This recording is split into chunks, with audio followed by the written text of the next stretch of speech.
1, 2, 3, go! Hi guys! Welcome sa Her Story! Tandang Sora, ang nanay ng Katipunan. Ako nga pala si Miguel. At ako si Marcus. Ako si Lay. Ako si Yen. Ako si Trisha. At maghanda kayo sa isang masaya at makabuluhang pag-uusap. Yay! Hi mga ka-history! Welcome sa Her Story, kung saan pinag-uusapan natin ang mga kababaihan sa kasaysayan ng Pilipinas na hindi masyadong napapansin pero may matinding impact. Today, ibibida natin si Melchora Aquino o mas kilala bilang Tandang Sora, ang nanay ng revolusyon. Oo mga ma, si Tandang Sora ay pinanganak noong January 6, 1812 sa Banlat, Caloocan, na ngayon ay parte na ng Quezon City. Imagine mo yon, 107 years old na siya nang pumanaw. Ngunit hindi lang yan ang dahilan kung bakit siya nakilala ng ating lipunan. Correct. Si Tandang Sora ay literal na nanay ng Katipunan. Dahil kahit wala siyang formal na edukasyon, marunong siya magbasa, marunong siya magsulat, at marunong siyang kumanta. At ang tindahan niya, yon ang naging safe house ng mga Katipunero. At hindi lang yun, Mi. Noong Cry of Balintawak, nandun siya kasama ang anak niyang si Juan Ramos. Nandoon sila noong pinunit ng mga Katipunero ang sedula bilang pagtutol sa pamamahalang Espanyol. Kumanawit ni si Tandang Sora sa simula ng revolusyon? Yes! Pero wait! Gusto ko lang i-emphasize na 84 years old na siya noon ha. Imagine mo, senior citizen na. Pero nandun pa rin sa aksyon. Nagpapakain at nag-aalaga ng mga sugatang Katipunero. Sino kayang lola ngayon ang kayang gawin yon, di ba? Tama! Kasi di ba sa panahon ngayon, ang mga lola nagpapahinga lang, nakaupo sa rocking chair, at nanonood ng teleserye. Kaso, si Tandang Sora, nagawang tumulong sa revolusyon. Amazing, no? Amazing!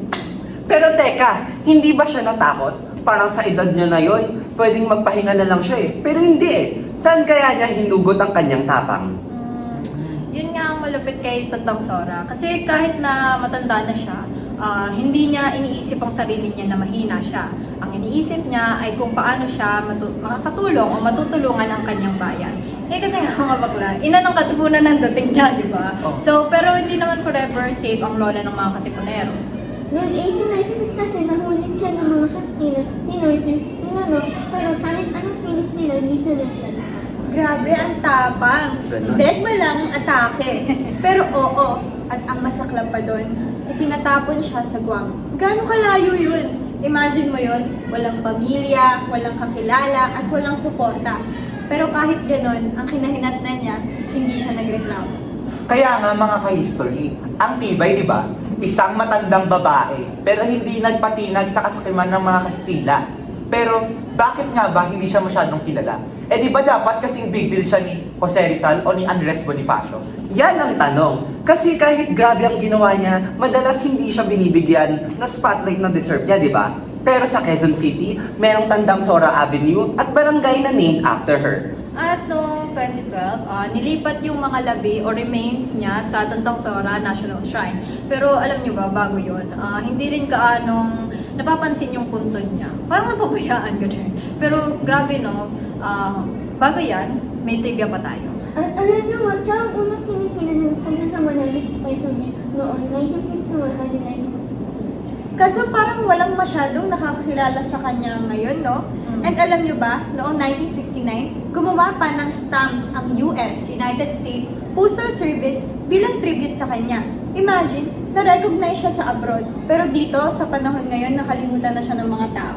Grabe, ayun nga no. So, ang tanong natin guys, paano sa tingin niyo mare-revive natin ang pagkakakilanlan kay Tandang Sora? I mean, babae siya, matanda, bayani, complete package na.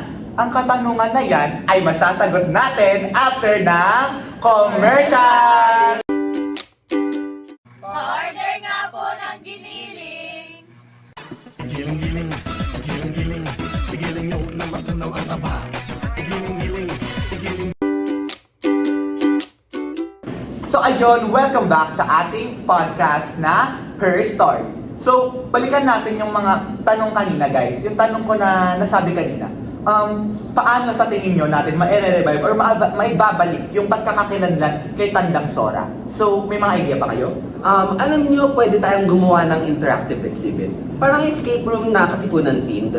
Isipin mo, ang mga kabataan ngayon, kailangan tumakas sa mga Kastila gamit ang mga clues na iniwan ni Tandang Sora. You know, educational na, exciting pa! At alam nyo, pwede ko rin na magkaroon ng TV series or mga teleserye tungkol sa buhay niya. Parang period drama na may konting action, kagaya sa mga K-dramas. Pwede rin i-Netflix yan, mga kapla.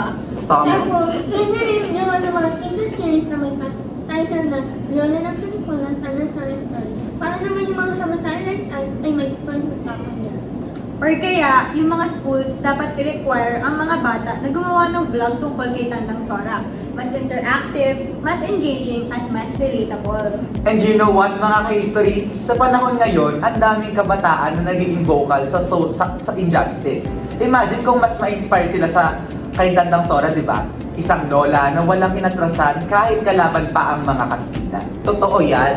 Kasi hindi lang basta nanay ng katipunan, nanay din siya ng mga kababaihang lumalaban. Kung buhay siya ngayon, frontliner yan ng mga rally at aktivista na may mga dalang karitela. At hindi lang siya sa Revolution Vida actually. Active din siya sa mga cultural events, kagaya ng mga... dati siyang naging Reyla Elena sa mga Santa Cruzan. Imagine mo yun, beauty queen pala ang lola niya bago sumabak sa gupit ng libutan. Sana next time na dumaan tayo sa Tandang Sora Avenue, wag lang natin isipin na pangalan ng yun ng kalye. Instead ay reminding na kahit sino ka ba ng bumae, matanda o mahirap, pinahaman mo yan. So, mga bakla!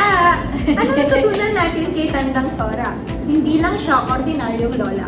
Siya ang nanay ng bayan, ang sandalan ng katipunan, at ang reyna ng tapang at puso. At yan ang kwento ni Tandang Sora, mga ka-history. Stay tuned for more kwentong Her Story dito sa Her Story. Hanggang sa susunod na episode. Bye mga ka-history! Stay fierce, stay bold, at tandaan, hindi lang lalaki ang bayan. Wow!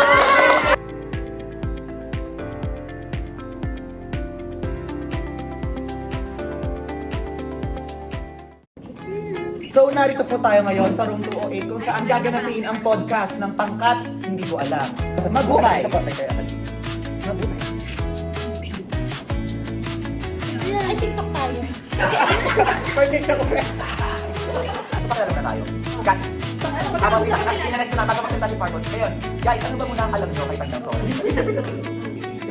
Hi guys! Welcome to Her Story.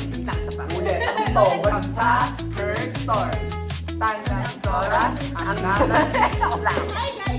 Tandang Sora, ang nanay ng revolusyon. Ang bagal, ang bagal.